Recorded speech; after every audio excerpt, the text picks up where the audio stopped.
When we left off, the Lord and Lady of Mercia were successfully leading a Mercian revival.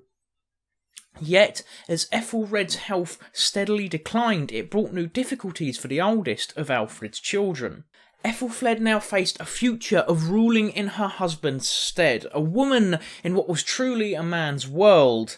Yet, life was about to throw one hell of a curveball.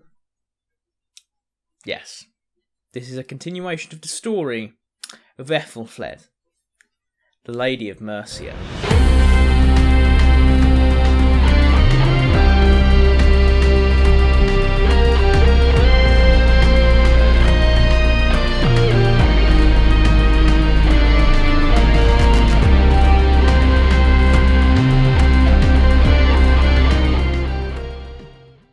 I think you all know what this bit is, so let's make it quick. If you'd like to support me, the easiest way is to like, subscribe and share, and click that little bell button to get notified whenever I upload or, I'm on active. I'm on active? Sure, we'll go with that. You can become a patron of mine on Patreon. I have a book/script on Amazon. And if you really like my moustache, you can have it rub against you by buying my merch. Links to all in the description.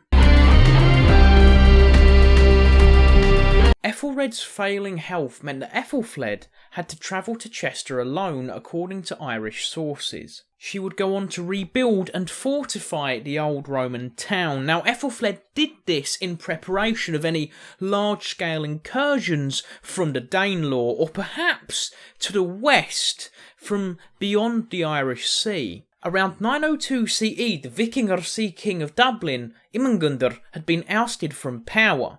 The Anglo-Saxon Chronicle again barely mentions this, but to be fair to them, there isn't much reason for the Anglo-Saxons to write about this event. Yet, the High King of Ireland at the time, Flancina, had managed to recapture the city with a coalition of Irish kings, and yes, I am aware that I've most likely mispronounced that. The predominantly Norse-descended Irish Vikingar made landfall in the Kingdom of Gwynedd in northern Wales. The kingdom was ruled at the time by Anwad ap Rhodri, who was the son of Rhodri the Great, who I'm told was a great figure in Welsh history. Imangundr would find no sanctuary here, so he would move on to Mercia, where Æthelflæd would grant him land on the provision that he defended Mercia from the Danes of Jorvik, or York. Now, we do actually have evidence of an Irish Vikingar settlement from the time period in the area, and that evidence has a history of its own. On the 15th of May 1840, a local farmer on the southern bank of the River Ribble, in an area known as Curedale in Lancashire, would discover one of the largest Vikingar silver hoards ever. In total, there were over 8,600 items, including coins from as far as Baghdad. The Curedale hoard contained coins from Constantinople, the Middle East, Italy, and of course, Scandinavia. We were able to semi-accurately date the hoard to around 903 CE, as the coins that came from the Danelaw dated to around that time period. This matches when Imangundr would have been in the area as he fled Ireland in 902 CE. The Ribble roadway was an important connection between Jorvik and Ireland at this time, so it makes sense that any Norse-Irish settlement would be situated here. The location of the hoard is our best physical evidence of a Norse-Irish settlement in the region. To add credence to this, the nearby village of Irby, which means Farm of the Irish, is located nearby. However, Imangundr wasn't too keen playing happy families and soon joined the list of top 10 anime betrayals. He would go on to gather Danes, Norsemen and Irishmen to turn on his former hosts. Imangundr then marched on Chester with a sizable force. However, we don't know the full story of the battle for Chester, but it appears to have been a series of smaller engagements rather than one large pitched battle. One such engagement saw a portion of Imangundr's army drawn into the town itself. Once inside, the gates were closed behind them, and Æthelflæd's forces, alongside the townsfolk, began lobbing stones, beehives, and burning mead down upon the invaders. In another story, Æthelflæd made a deal with Irmingundr's Irish allies. She reasoned with them that they have no real quarrel with the people of Mercia. Yeah, however, for this moment in time, the Irish agreed and convinced at least a portion of Irmingundr's army to just simply lay down their arms and go home.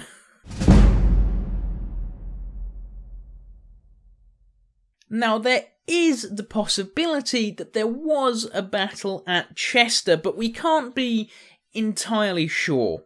Perhaps it was the conclusive final engagement. It was this very moment that solidified her reign even after the passing of Æthelred. Æthelflæd would once again aid with the restoration of Chester after Irmingundr's attack. She would also go on to restore the city of Gloucester. Irmingundr, however, disappears from history, but it is possible that he was slain as one of the commanders at the later Battle of Woden'sfield, or more commonly known as Tettenhall in 910 CE. Now, whilst not confirmed, some historians do link him to the Viking leader Agmund Hald. But again, that's not confirmed, so take it with a pinch of salt. However, in the end, it doesn't actually matter, because the Battle of Tettenhall in 910 CE was the last attempt by the Danes and the Norsemen of the Danelaw to reclaim their once expansive lands in England. The three kings of the Danelaw, Eowils, Halfdan and Ingwir, used the River Severn to raid and ravage the land before returning to the Danelaw. Æthelflæd and her brother brought their forces together for this climactic battle, trapping their foe, and by the end of the day, the three kings of the Danelaw and thousands of their men were slain. From this point on, it would be Æthelflæd, the Lady of Mercia, and Edward the Elder, the King of Wessex, who would be going on the offensive. Æthelred would pass away in 911 CE, and Æthelflæd would quickly take control of the kingdom, having effectively ruled since her husband's health had begun to decline in 899 CE. Upon Æthelred's passing, the Ealdorman of Mercia quickly swore fealty to Æthelflæd. Or, it was a massive power struggle. Upon the dawn of her solo reign, Æthelflæd gave London and Oxford to Edward. This was probably to aid with the idea of a united kingdom for the Anglo-Saxons. Æthelflæd then began sending expeditions and envoys into Wales, fortifying her border, but for the most part, Æthelflæd kept her relation with her Brittonic neighbours strictly diplomatic. However, the former invaders in the north and east now faced Æthelflæd and Edward on the warpath. They would go on to attack the kingdom of Lindsey and reclaim Mercian Territory. Continuing to lead the Mercian armies herself, Æthelflæd would reclaim Tamworth in 913 CE. Once reclaimed, she would begin reconstruction of the old Mercian capital. This also officially begins the Mercian campaigns of 913 to 915 CE. In 913 CE, Æthelflæd takes the aforementioned Tamworth and then moves on to Stafford. Once she had rebuilt and garrisoned the towns, she went home for Christmas.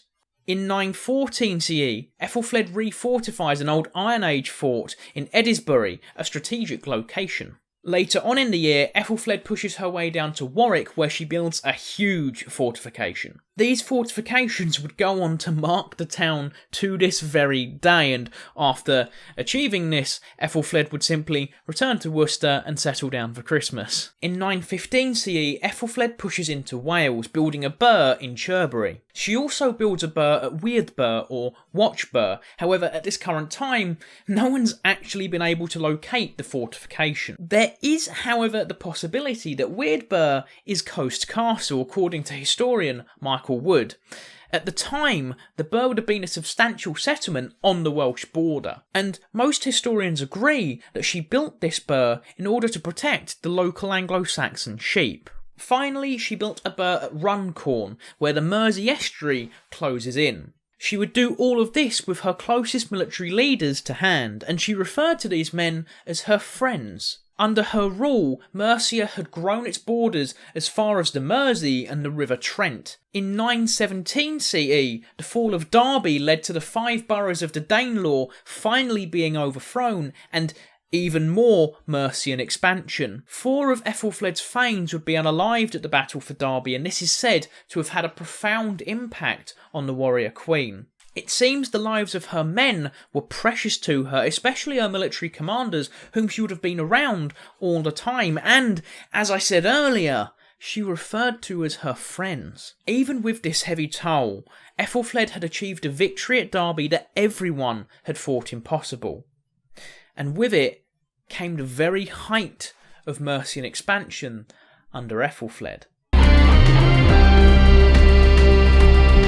Later Norman texts would go on to describe her as the wisest of all secular women. Looking from a religious standpoint, Æthelflæd may have dressed modestly and acted in a pious manner during her reign. This was because Christianity had become entrenched in Anglo-Saxon culture, which had a certain air of irony given the original religions of the Angles, Saxons and Jutes wasn't all that dissimilar from the Scandinavian pagans that she spent her life fighting. As a religious woman, Æthelflæd secured the body of St. Oswald from Bardney in Lincolnshire, which had been held by the Scandinavians. It is also suggested that Æthelflæd led an army into Northumbria to challenge a Norse-Irish force that was aiding the Scots at the time. If the two armies did meet, it was near Corbridge, but this may or may not be true. Perhaps what was most remarkable about Æthelflæd wasn't her ability to wage war, but in fact the respect she gained from her enemies. The Northmen of East Anglia and Leicester would fully submit to her, and York would also offer its submission. However, Æthelflæd sadly passed away, and the deal was called off. And this is where the amazing story of the forgotten founder of England comes to an end. 12 nights before midsummer, in the 8th year of her solo reign, Æthelflæd would take ill, possibly with dysentery.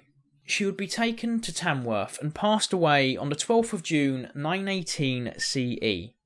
She was around the age of 47 or 48, and her body would be interred in Gloucester. To the Mercian people, she wasn't just seen as a subordinate to her brother, but a true queen of the Mercians, their legitimate ruler. Plans were made for Ælfwine, Æthelflæd's daughter, to succeed her as the Lady of the Mercians. However, roughly 18 months into her reign, Edward the Elder essentially enacted a coup in December of 919 CE. This was probably done in an attempt to stem the tide of separatism, not just from the Mercian people, but the Mercian ealdormen as well. Foreshadowing. Sadly, we don't actually know what happened to Ælfwine after she was taken back to Wessex. However, there is a charter that suggests she may have become a nun. However, according to historian Michael Wood, this evidence is really circumstantial and relies on the idea that Ælfwine just wasn't a common name during the time period. So essentially, we don't even know if the Ælfwine that appears in the charter is the same Ælfwine that was the second Lady of Mercia. Edward the Elder's reign would last for 24 years, and he would be unalived while suppressing a Mercian revolt. Who would have seen that coming? He would briefly be succeeded by his son Ælfweard for 4 weeks before he too passed on. However, it is disputed whether or not he actually became king of the Anglo-Saxons. And it was at this moment that Æthelflæd had the last laugh, because his least favoured son, who he'd sent to be raised in her court, was now elected the next king of the Anglo-Saxons. And who elected him the king of the Anglo-Saxons? The Ealdorman of Mercia. Not only this, but Æthelstan would go on to become the first king of the English. Showing where his loyalties lie, the first thing he did was keep his pact of piety with his uncle, visiting the graves of Æthelflæd and Æthelred in Gloucester. When Æthelstan's time came, he would also be buried in Gloucester, not too far from the aunt and uncle who raised him.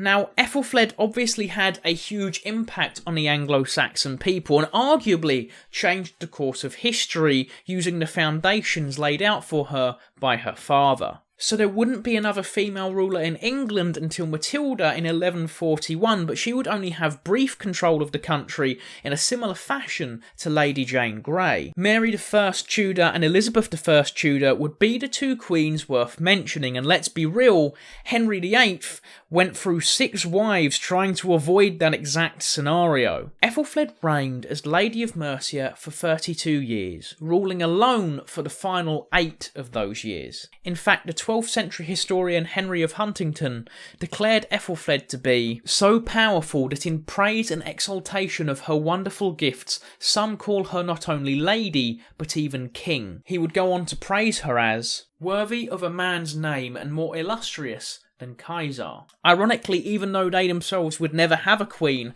and her cultural significance faded out under their tenure, the Normans really did praise Æthelflæd as a warrior queen. The Irish Chronicle had this to say: her fame spread in all directions, and through her cleverness made peace with the people of Alba and the Britons. For us, in more modern terms, that pretty much means the Scottish and the Welsh. Whilst she is barely mentioned in the Anglo-Saxon Chronicle, the tales told about her in the Irish, Welsh and Norman Chronicles give us a tantalising glimpse into the life of England's forgotten founder.